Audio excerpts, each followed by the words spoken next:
Good afternoon, everybody. Thanks to everybody for joining us for today's webinar. For those of you who don't know me, my name is Christelle Rinn, and I'm the COO here at HRLocker. So today we're delighted to have with us Matt from Deal. So thank you very much for being with us today.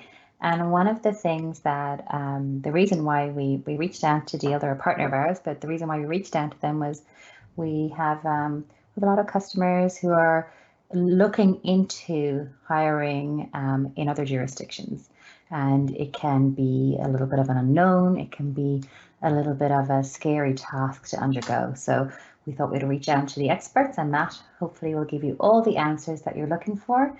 Sorry for talking you up, Matt, but you're going to get. We have the expert here today for everybody to. So if you have any questions to Matt, there'll be questions and answers throughout the session. So Matt, thank you for being here today. If you want to introduce yourself. Yeah, thanks so much for having me, and thanks for putting the pressure on. I'll definitely try to take that expert seat. So no pressure. Right. So my name is Matt Manette. I'm the country lead and head of expansion for the UK and Ireland at Deal. I'll just jump to the next slide here. So Deal enables companies to hire and pay full-time employees and contractors compliantly wherever they are located in the world, allowing businesses to hire top talent that are in different countries, regardless if you have an office or physical presence in the region. So we believe employment opportunities should be available to anyone, anywhere, not just those who live in specific geographical areas. So in terms of expertise, I'll try to add my 2 cents to everything, but again, feel free to throw in any sort of questions that you might have, and I'll try to answer throughout.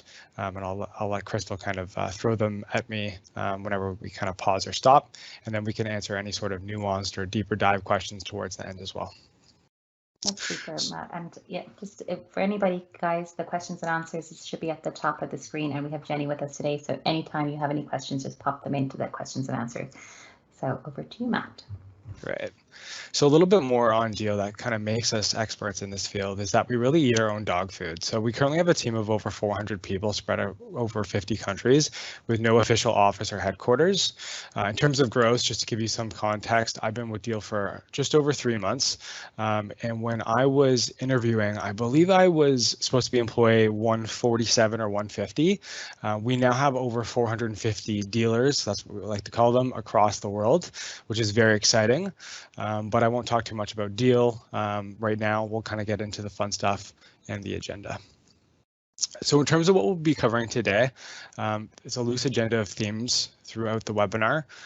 From a global hiring perspective, we'll look at how to build a company, culture, and foster inclusivity across the borders and global team management.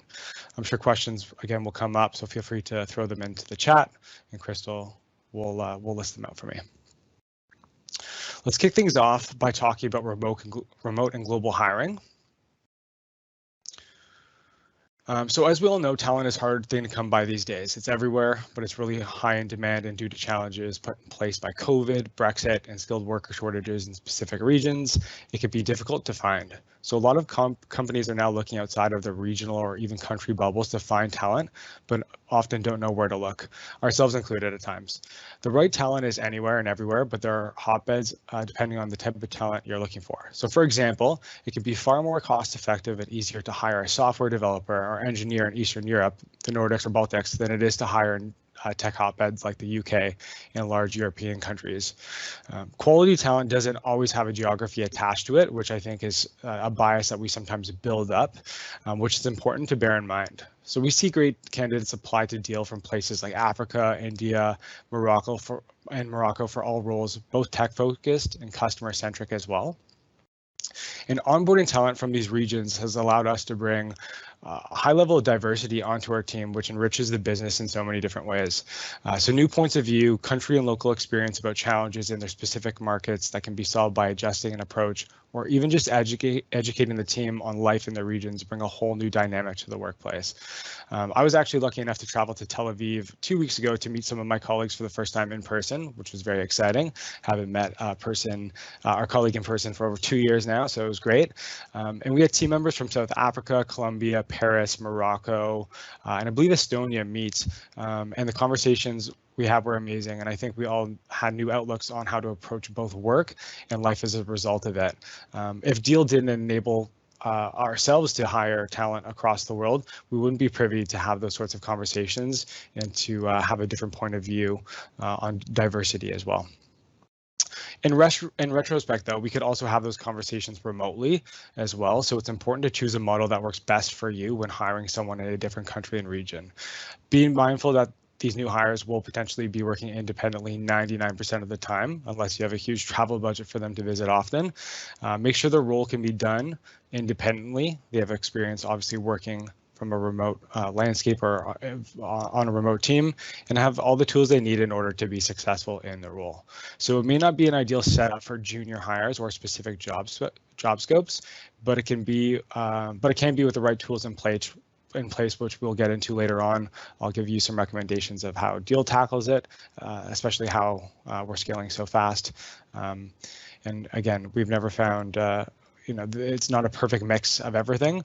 Talent and tools are often different in each region, but finding a mix that works well for your specific business, can be done.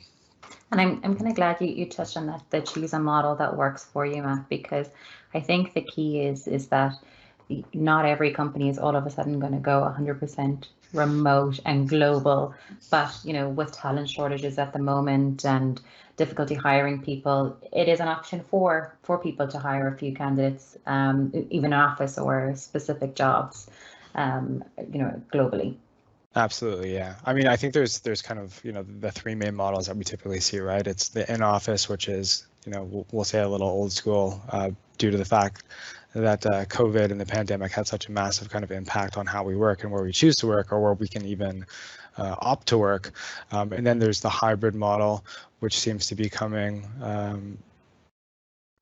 back fairly quickly, and then there's the 100% remote. And we're seeing studies that obviously, remote is or was thought to be the future, but a lot of employees still want that sort of interaction with their colleagues in different regions. So there's no kind of perfect mix, but there's definitely kind of levers that you can put in place to make it best.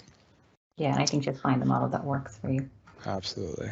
Let's jump to the next slide here.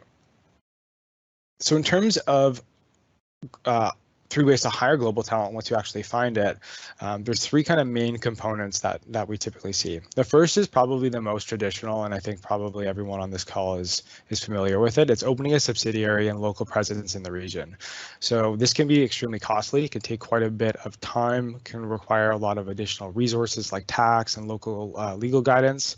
And this isn't always ideal for businesses looking to expand into a new region, as they may not have the budget. They may need a quick turnaround time to potentially launch in region, or have a local sales rep or customer success manager to manage language nuances, or they could potentially be unsure that they'll have traction in the new market, wasting the time and resources spent to actually open and launch that subsidiary.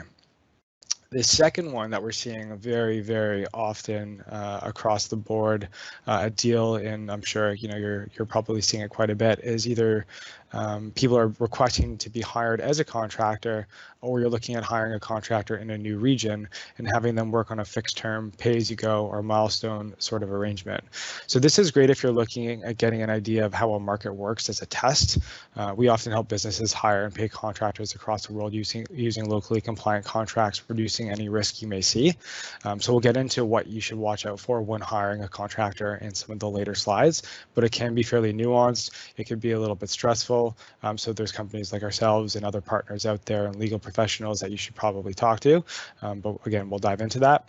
And then the third, and the one that we actually see the most often as a company, and we're seeing quite a bit of a necessity around it, is hiring a full-time employee as employee of record, where effectively you don't need a presence in the region. The company like Deal would go ahead and hire the full-time employee as employee of their entity, and then contract them out to you to fulfill their daily duties. So as the employee of record, that company would then be obligated to take care of any sort of the taxes, mandatory benefits, and local that any sort of local full-time employee would have. This means a company like Deal, so I'll use ourselves as an example. Again, there's quite a few different providers out there. Hire your talent to our local entity in the country you want them to work in. We would then contract them out to you to do the duties of their job scope that you've laid out. So for all intents and purposes and compliant reasons, they're our employee. The only sort of shared risk that you would have is that you need to make sure that they're doing their daily job well, and they're showing up and things along those lines. But all the kind of white collar compliance, tax, mandatory benefit stuff that's typically very nuanced and can be stressful for smaller teams to manage, we take care of it all. I'll jump to the next slide here. And I quickly touched on it there, but there's a couple things to really look out for when hiring independent contractors. So a quick overview of things to look out for are localized contracts, compliance, and then of course local setup. So a couple things that we do to safeguard this, and again, it's very different for each business, is we actually work with over 200 different legal partners to ensure that all contracts are localized. So whether you use someone like a deal or do it on your own, make sure that you're consulting with local legal professionals in region and taking into account any sort of changes, regulations, or laws that are coming into play. So that way they're updating their contract. So that way you're not running into any surprises as a business, or your contractor is potentially being flagged as a misclassified style of employee, opening both of you up to some sort of risk. If hiring a contractor, make sure to use a platform that ensures the compliance or has legal partners overview and insight into best practices. Ensure the contractor also has the necessary documents in place to work for you as a contractor in specific regions, and they have a local setup. So some countries will need you to go ahead and register as potential independent sole provider business in order to work as a contractor. Other businesses don't require you to do so. So it's always really important to be mindful of what safeguards you should be putting in place, what to be aware of, what to watch out for, and ensuring that anyone that you potentially think of hiring as a contractor is following all the rules and regulations for their specific location. Again, someone like a deal or another EOR or contract provider can do this, but any sort of legal partner in the region that you're looking to hire in should be able to go ahead and review this and mitigate any sort of risk as well. And Matt, if you're hiring people, contractors basically, and they're perhaps not legally allowed to work in the country, or maybe they're not doing their tax, or it isn't, you've got all your side done properly, but they haven't done theirs as an employer, or is it your responsibility? Can you turn a blind eye to it? Yeah, so great question. So it really depends on the country, right? Each country is very different. If I were to go ahead and use the UK, for example, if I were to go ahead and potentially hire a contractor in London, because they're going to be paid everything, we're not withholding mandatory benefits or taxes or PAYE, they're effectively in charge of all the tax registration that they would need to do themselves. So the company as a whole isn't compliant to the tax and benefits perspective as they would a full-time employee. So it's nuanced in each region. There's things to watch out for. If you go ahead and provide them, let's say, a laptop, then it could open you up to risk as a company, because then you're providing them a specific piece of equipment to work for your company, and therefore they're not potentially a contractor. So there's small kind of nuances that we as a company provide feedback on, or we can go ahead and find ways of providing feedback and guidance on what to watch out for, but it's super nuanced. For each place, for each exactly, country. Exactly, yeah. Super. Jump to the next slide here. So hiring through an employee of record. So again, the one that I meant, so this is what I mentioned is probably the most common, and I kind of touched on what it typically requires, but when hiring through an employee of record, companies don't need to go ahead and set up an entity. So again, they don't need to go ahead and have a local presence in the region to hire a full-time employee. Someone like a deal or an employee of record provider would go ahead and hire them to their own entity, and they would take into account all the payroll, all the taxes, all the mandatory benefits in accordance with local labor laws, and take care of all the taxes and necessary contributions. Therefore, reducing the risk and taking the burden off you to go ahead and take care of any of that. So it makes it really, really easy to go ahead and hire someone above board without any sort of risk, and ensuring that they receive the same experience in that new region as they potentially would in your home country as well. And Mike, we've spoken about the 3 different types. Is there a specific industry that would be tending to go, or a job that would go tending to be more through the hiring through employer record or a contractor, or is it just a combination? It's a combination. So, you know, when we kind of look to the opening of the subsidiary model, it's typically larger businesses, so the higher end of mid-market to enterprise businesses that either have a fairly large existing customer group overseas already that they know that they can have a sustainable business, so they're going to go ahead and make that investment to launch. The contractor model is a mix. So, for example, Deal as a company, again, close to 450 employees, roughly 95% of all of our employees opt to be paid as a contractor versus a full-time employee if they're able to. So if we obviously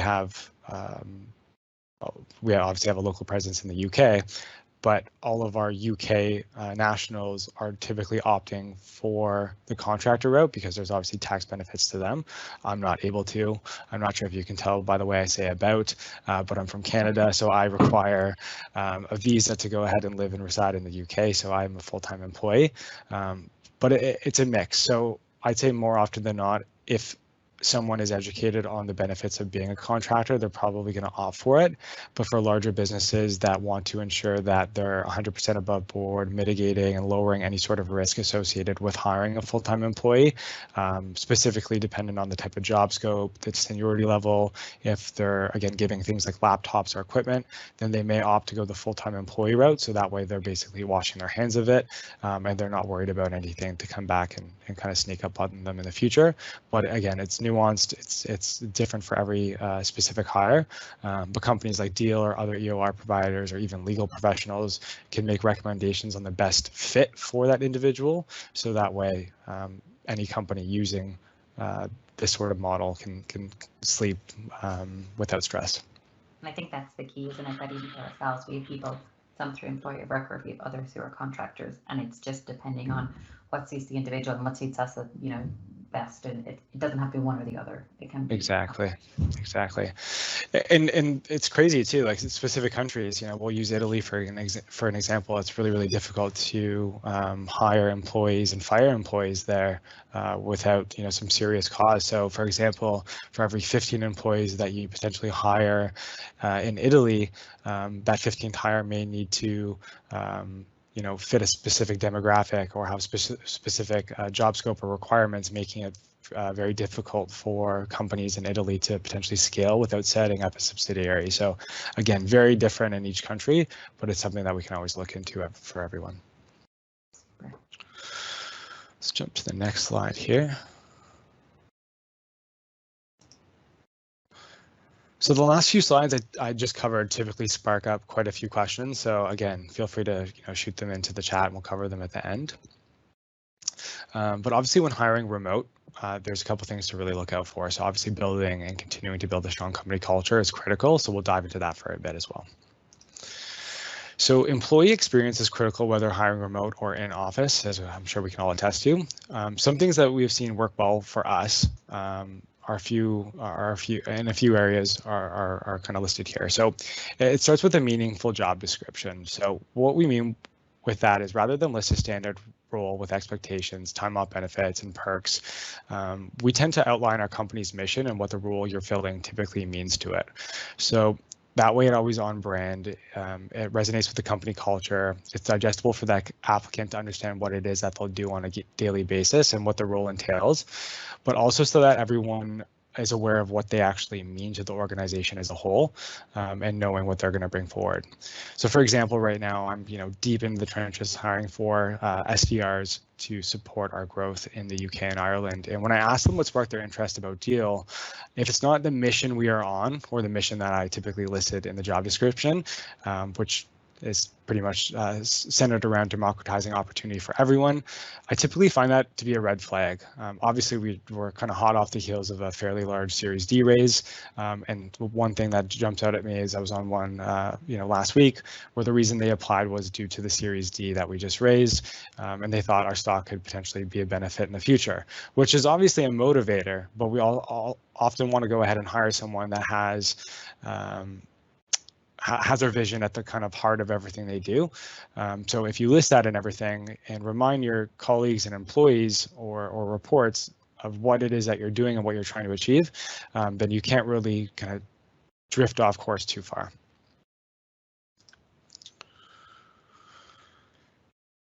So of course, employee experience leads to team culture. Culture is formed whether or not you are actively building it, and it starts with hiring the right individuals who lean into it and have the mindset that they are actually contributing and building something not only for themselves but for others. So how people work, their lifestyle, their style of work, and how they communicate are all super important factors to bear in mind when building a culture, whether in office or remote. One thing that I'm really kind of passionate about are different personality types based on it's slipping my mind right now. I can't be that passionate about it, but different Enneagram types, apologies. So for example, if you go ahead and have everyone go ahead and do an Enneagram test, and therefore it leads to a result of how they typically work or receive criticism and potentially listed in a document, it makes it really easy for colleagues and direct reports to potentially look at how they could potentially handle feedback or how they receive feedback or how to approach them with tough questions, and therefore can go ahead and kind of set themselves up for success in that sense. So I love that from a team culture perspective, because it just helps everyone understand why people are the way they are. I also think the team is a reflection of the company as well. So you always want them keeping the mission in mind and having it as a North Star for everything they do. So again, often reminding them of what the goal is, what KPIs you're trying to achieve. So that way, again, they can't kind of drift off course too far. They always have the North Star kind of top of mind or in their eyesight. So they're continuing to strive for those goals. So at Deal, we have quite a few different principles that we typically go by. There's a few that really jump out. I think the first is genuine care. So obviously we're building something that is extremely impactful for a lot of different people and at a lot of different reasons. So the ability to go ahead and democratize opportunity for someone who's potentially located in another region is obviously, at the forefront of everything that we do. So we kind of build that mission behind it. But things to always, and I'm sure they're kind of common at every business, but obviously default to optimism, work fast. So we have a saying internally called deal speed. So as you can imagine, from the 130 or 150 employees that I saw when I was interviewing to 450 now, we're growing at deal speed, but we're only able to do so if we can go ahead and service our customers at deal speed as well. So everything that we do is lightning fast. We have unequivocal transparency as well. Nothing's really off limits internally. So if I have a question and I'm, afraid to ask it, it's very rare that we wouldn't. You can go directly to our CEO on Slack or in a public channel and ask him a hard-hitting question, and he'll go ahead and answer it without holding back as well. We always say dig deeper as well. So kind of, pull up your sleeves, dig in, give it everything you have. We're big on KPIs as well. So obviously from an analyze and automate perspective, we're obviously looking into the data behind every decision we make. There's things that we do that don't always work out. So we obviously implement, test, and then adjust. So bear that in mind. We always compete to win. So we're a sales-focused organization, as you can imagine. So we compete to win, but we do it in a mindful and meaningful way. It's not just we're going to, sell deals or close business. We want to go ahead and ensure that we're providing an advisory service and providing the right information to the right individuals, so that way they can make an informed decision. We typically like to organize and share as well. We don't just share things sporadically. And then we have thoughtful frugality as well. Although, we're at our Series D now, we're still a fast-growing business, and every dollar and every resource and every minute counts internally. So we're super thoughtful when it comes to that. And I think here as well, Matt, we would really kind of embrace transparency as well. And I think it's something that can really grow your business, and it shouldn't be something that people are afraid of. It can be something that it kind of helps you develop as a company. Agreed. Yeah, absolutely. Jump to the next section here. So let's talk about global team management. This is probably the most nuanced and the hardest thing to potentially do as any sort of business, whether you're remote, hybrid, or 100% in office. It's nearly impossible to get it 100% right 100% of the time. So let's dig into it a little bit more. So a couple of things that we do, or that businesses that I've worked with from a remote perspective do extremely well is remote onboarding or onboarding in general. So typically what they like to do is create an amazing employee experience from the first touch point. So if I use Deal as an example, I think we're at the point now where it's getting a little bit more difficult to handle, at scale. I think we have, roughly like 30 people starting on every Monday now, just because we're blowing up so fast. But when I started, employee number 4, Anya, our head of marketing, actually jumped on the call, and up until I think a couple of weeks ago, she was on every single new joiner or onboarding call, really providing that kind of personal touch. She's kind of one of the people that have really benchmarked and created the culture at Deal. So ensuring that you have someone that is at the forefront of that, who's kept top of mind through the kind of growth phases, join a call, typically gets everyone off to the right foot and kind of starts their time with any sort of organization on a nice note. One thing that we do as well is document everything and create onboarding packages for our newbies. So every single role that we hire for, we have a packet that basically outlines the reporting lines, the structure, what their roles are, basically anything to be mindful of. So that way they always have a reference point to go back to. So if they do run into any issues, they can ask their direct reports. They have this packet, and then we typically not typically, we just rolled it out, but a buddy system as well. So I'm sure we've all been there from an onboarding perspective. We're a little afraid to go ahead and ask, our manager or line boss a silly question. So we typically hold it in, and then we might make a mistake or not know it in a few weeks' time. So we've now gone ahead and launched a buddy system where someone who's potentially a little bit more senior in the role will be the, first point of contact for those questions. So that way they're able to go ahead and get them answered with, no judgment and things like that. And I think the buddy system is super. We have it here as well, and it was one of the things when we were hiring, obviously remotely at the moment, is one of the guys said to me he really misses after a meeting when you go outside and you might ask the person beside you, what was that guy talking about? Exactly. Yeah. That you don't have it, and I think it's even more important when you're hiring, when your people are remote, that you give them a contact, that if you have any stupid question, you can go ask that person. Yeah, absolutely. It's no judgment. Exactly. I think the kind of the beautiful thing about, onboarding and a great culture is that everyone wants to see everyone else succeed, even if it's like a sales focused org. Like we're only as successful as the business as a whole and as successful as our team is. So ensuring that they get the right answers and get the right support is critical.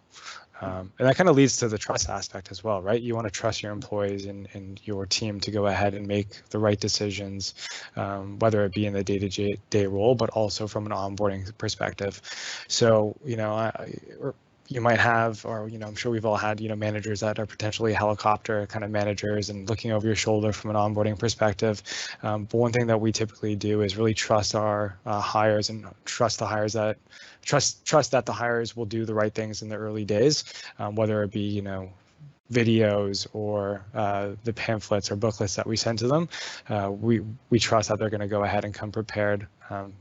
Unless we made a mistake during the hiring process, so they're typically pretty good. And then lastly, it's all about the people behind the company, right? So I talked about Anya, who goes ahead and joins the kickoff calls from a culture perspective, but it's also comes to our, our co-founders internally, or kind of the mission or the vision behind the company and how it's relayed. So we have Alex and Sho, they're both co-founders of Deal. They're amazing at talking about what it is that we're trying to build and what it is we're trying to do. So they're, open to jump on any sort of calls as well from an onboarding perspective if there are challenges, and just greeting and welcoming everyone. It may be just as simple as going ahead and writing a personalized message in Slack or sending a personalized email, but it often makes people feel really, really good about the decision that they made joining a new company. So the little things go a long way. And Matt, can I ask you were talking about the remote onboarding, which I we try to embrace here, that everybody's going through an onboarding process. Would you have a different onboarding, I suppose, process for people who are contractors or through employees of note or direct employees, or is it just anybody who's joining the organization goes through the same? Yeah, everyone that joins our organization goes through 100% the same, and I think it should be that. Obviously from a contractor perspective, depending on, for the people on this webinar what role you're hiring for. If they are kind of limited contractors that won't have a lot of involvement and they're potentially doing a specific role that's fairly siloed and you don't want them to have access to everything, then that's one way of doing it. But if they're going to be effectively a contractor, but it's indefinite and you do expect them to be with you for a long time, why not? What do you have to lose? If anything, it's just going to make them better at what they do. Yeah. Exactly. Jump to the next slide here. So remote communication, communication in general is something that, is tough. We've all seen the memes where, a meeting could have been an email, but it's really important to create a standardized process or policies of how, when, and where to potentially communicate, how to communicate, and when it's time to actually jump on a call or a meeting. So when in doubt, I think the biggest thing is over communicate, but of course not in meetings. You don't want these, 3-hour meetings that are like absolute, bogged down where you're leaving exhausted. You want to go ahead and communicate the important aspects and what's meaningful, and default to your traditional methods of communication if it's not a hard-hitting, important objective. Build a team that you can trust as well, so everyone can do their best, and then put a metric behind every project and become obsessed with it. So milestones, specific KPIs, I think I said that the term implement, test, and then adjust earlier. So not everything's going to be a smooth sail and really easy, but if you go ahead and put specific safeguards in place, or safe wires or things like that, then it makes it really, really easy, or jumping through slides here, less difficult to potentially miss out on those. Yeah. No, but I think it's important, specifically if you're remote, is that we have here our Monday meetings and our morning meetings, your groups of people, and it's important that you have that process set up so that regardless if people are remote or if they're in the office, it doesn't matter. You still are in constant communication, because I think that's the key to having remote being successful for companies. Agreed. Yeah, 100%. And I'll use Deal as an example again. But we are so far in the hole with Slack that every sort of communication is on Slack. I mean, the amount of GIFs and threads and channels about dogs and cats and everything. It's where 95 to probably 97% of all communication is actually done internally. When we talk about kind of remote communication as well, from an over communication perspective, we have a weekly Thursday all hands, where it's typically our product team bringing us through new releases or updates and rollouts and things along those lines. So that's typically where we dig into a fine line of over communicating, but letting us know what's top of mind, or like what's rolling out or what's coming down the pipe. So things like that, I'm not saying avoid, I'm saying just be mindful of them and put them in place when they're needed.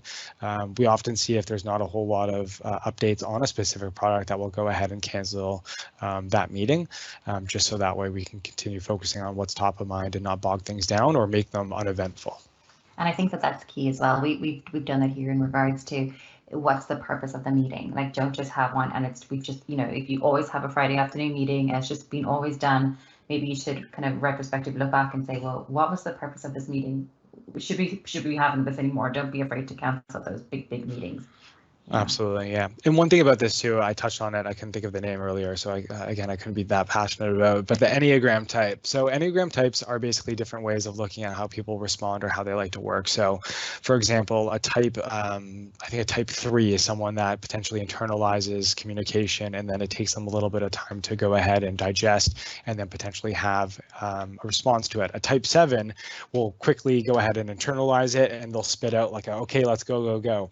So I think remote communication is something that can be tricky for a lot of personality types. Therefore, if you go ahead and have a 15-minute meeting where you're potentially deciding on quotas or 2022 planning, someone that typically requires a lot more time to go ahead and digest and come up with a response, will typically not say anything.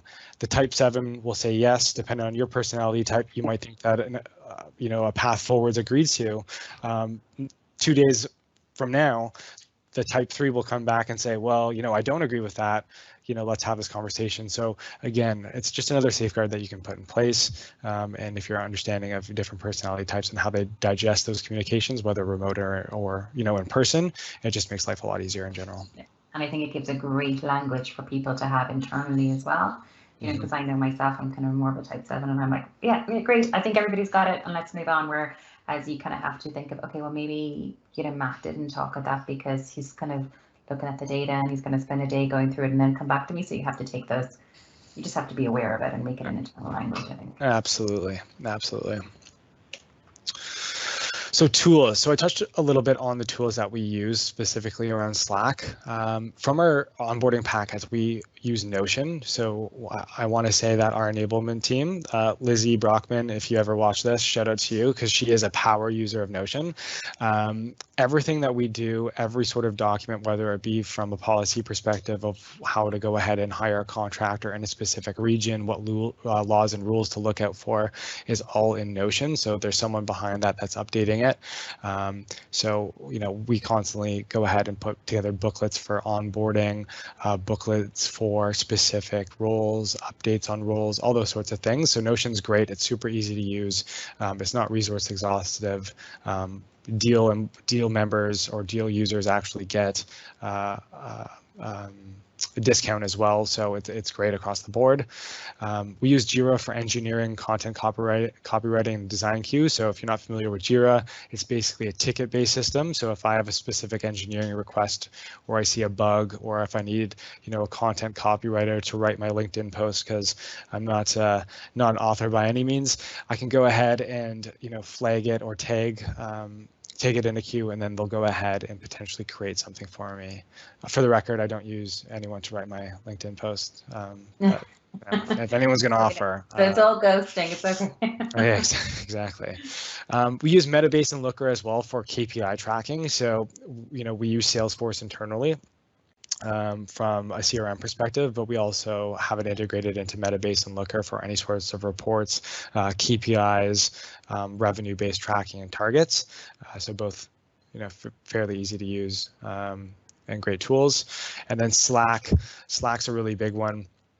Again, we use it heavily. I actually was just shown how to upload my own GIFs the other day. Again, I'm not a power user. I'm a little old school with how I use it. I typically just put like the fire emojis or like the thumbs up, but it's really, really cool. We have this donut extension that allows for team members to actually be partnered up in an automatic meeting sent in their calendars. So if you opt into it, you might go ahead and get a weekly invitation to jump on a call with someone else in the company. So I think my first week, it was one of our sales development reps in Poland. The next time it was our CEO. So you never know who you're going to get. They always show up. You have a good conversation. You connect with people that you typically wouldn't. We call it the donut extension. I think in brackets it says wine extension. So depending on what time it sends it for. That donut. Yeah, you can bring whatever you want to it. And then the weekly all hands. So the weekly all hands is something that we have in place. We're experimenting with different kind of ways of doing the weekly all hands. We've jumped on Zoom. I think we've broken Zoom a couple times at this stage because we can't see all the attendees. We've used Google Meet, which I think we're too big for. So we actually just rolled over to Hopin, which has been fairly cool.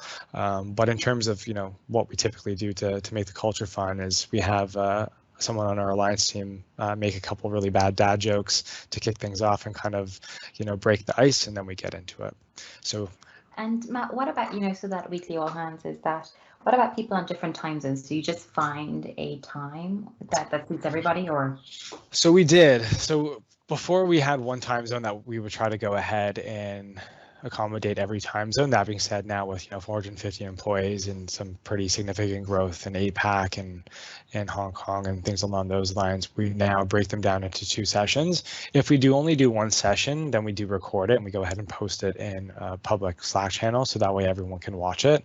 Our all hands, I've been at quite a few different tech back companies, and I think our all hands at deal are probably the most impactful in terms of like oversight into what people are doing in the product versus those like long all hands where you're like, okay, I get it. These ones are really, really cool. So again, being kind of meaningful or impactful with that 45 minutes that we spend together on a weekly basis is definitely worthwhile. We also announce, new hires, new joiners, and things like that. So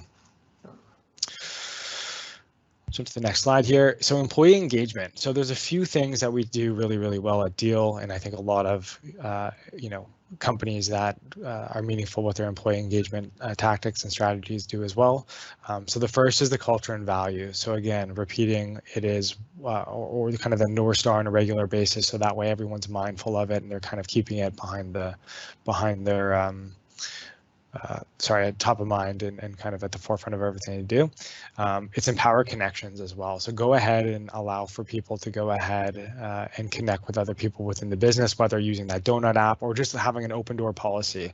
If someone reaches out on LinkedIn and is potentially thinking about hire or applying for a role, I'll go ahead and send a calendar invite to them.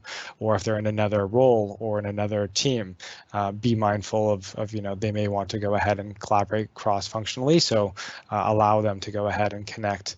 Don't try to protect people at all costs to kind of silo or stay within a specific remit. Proactivity is huge as well. So I think from an employee engagement perspective and having safeguards is one thing. So if the team's starting to drift a little bit off course or people are potentially dissatisfied, you don't want to wait for it to kind of blow up, to be mindful and to be proactive. So putting safeguards in place, maybe it'd be pulse reports or just having open conversations with people, radical candor, and just make sure that everyone's happy and getting that feedback and actually actioning it is super important, regardless if you're in a remote hybrid environment or in person.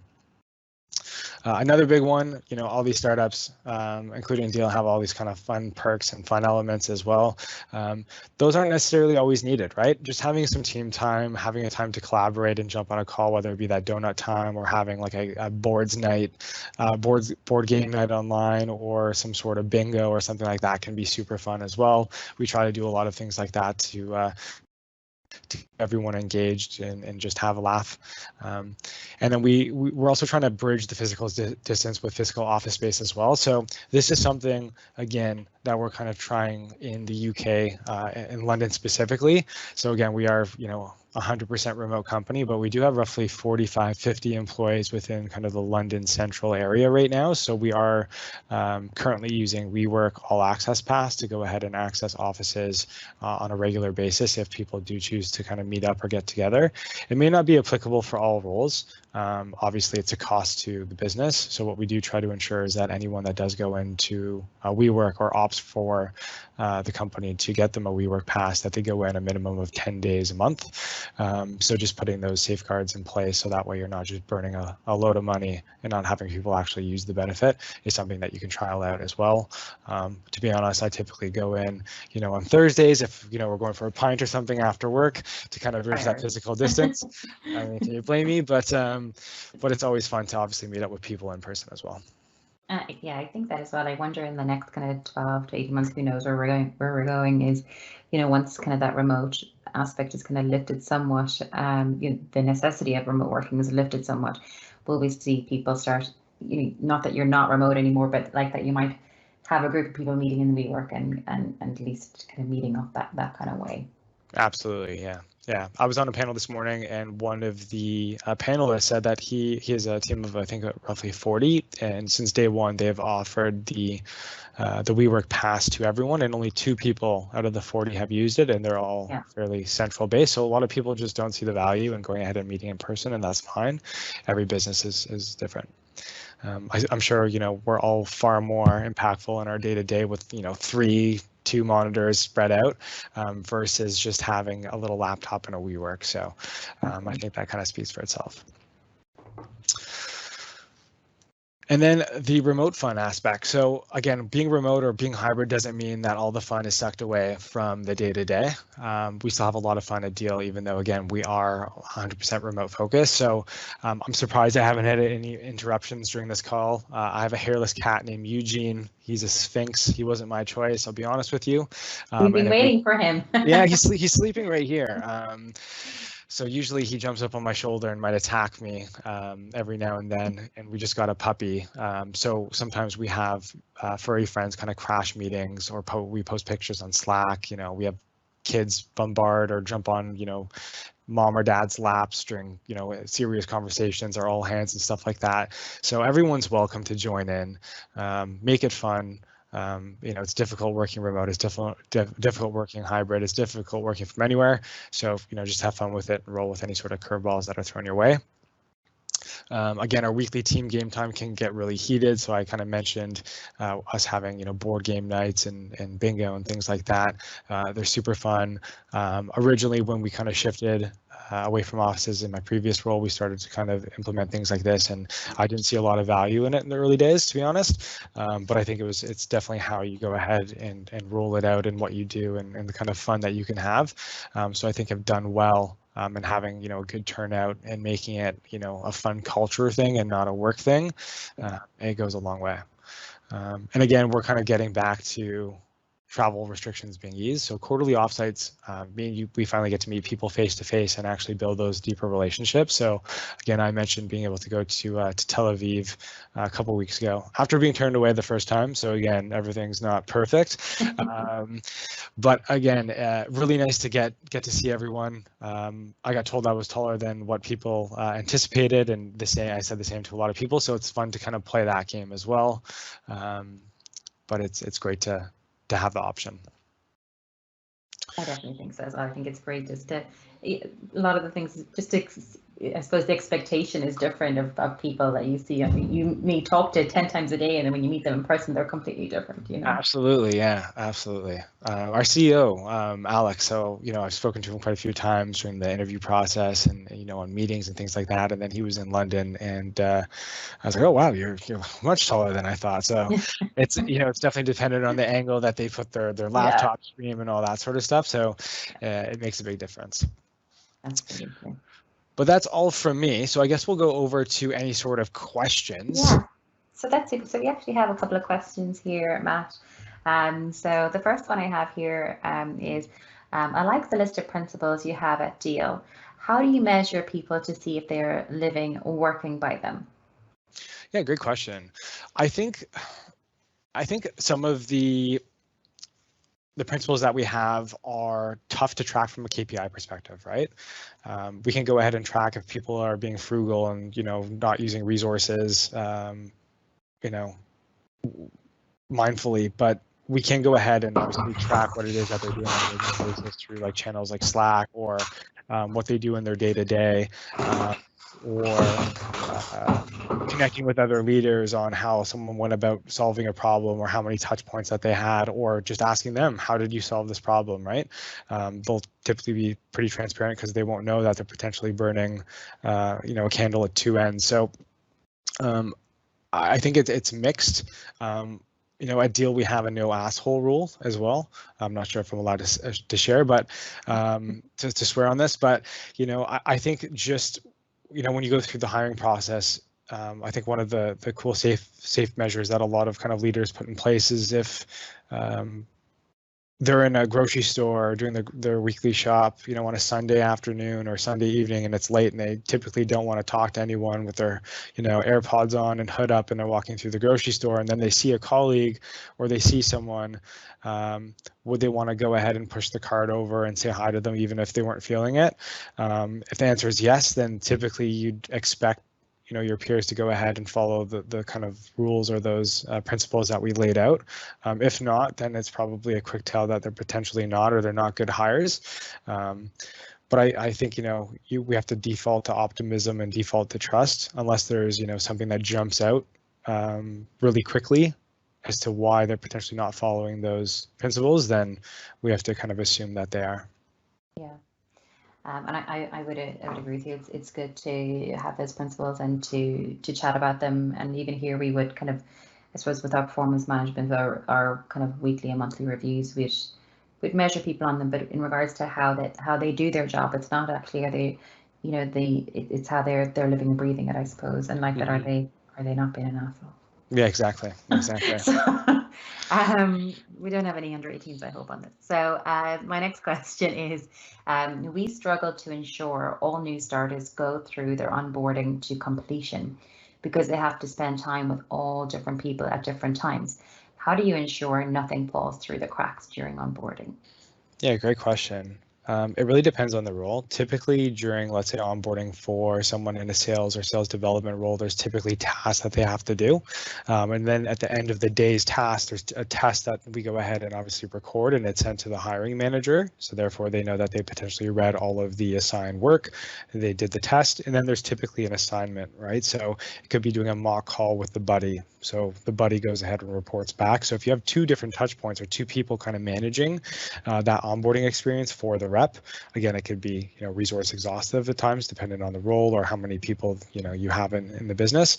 But if you split it between a buddy and the hiring manager to jump on, on a Monday, do a mock call on a Tuesday, debrief with the hiring manager on the tests and stuff like that, it makes for an easy workload. So I think those things are really easy to put in place. The tests don't need to be super crazy as well. You can go ahead and spin it up on like Google Sheets or like a free tool, and just go ahead and send it over to them. So it at least ensures that they're hopefully doing what you'd expect them to do. And if they're not doing what you're expecting them to do, then you're going to see the results in that assignment at the end of the day. Yeah, absolutely. I think you've kind of answered this, but I'm going to ask it again, Matt, is how do you manage communications across time zones so people don't feel obliged to respond outside of their normal working hours? Yeah, I think with any sort of growing business, it's difficult, especially on Slack. Our CEO, I don't know how he does it. It can be, I'm in the UK. He's only 2 hours ahead of me right now in Israel. But if I'm in Canada for anything and I'm at home and I Slack him, he responds within 10 seconds, basically all the time. So, different people have different work kind of methodologies and, ways that they Slack and what have you. But we have set business hours in Slack, so mine goes ahead and shuts off at 8 p.m. UK time, where I don't receive any sort of notifications. I think it's preset like that as a business, so assuming I don't go ahead and change those settings, I wouldn't receive anything until the next day. If it is something urgent, then we have WhatsApp. Someone can reach me on the phone. But we typically try to respect, again, kind of not being an asshole.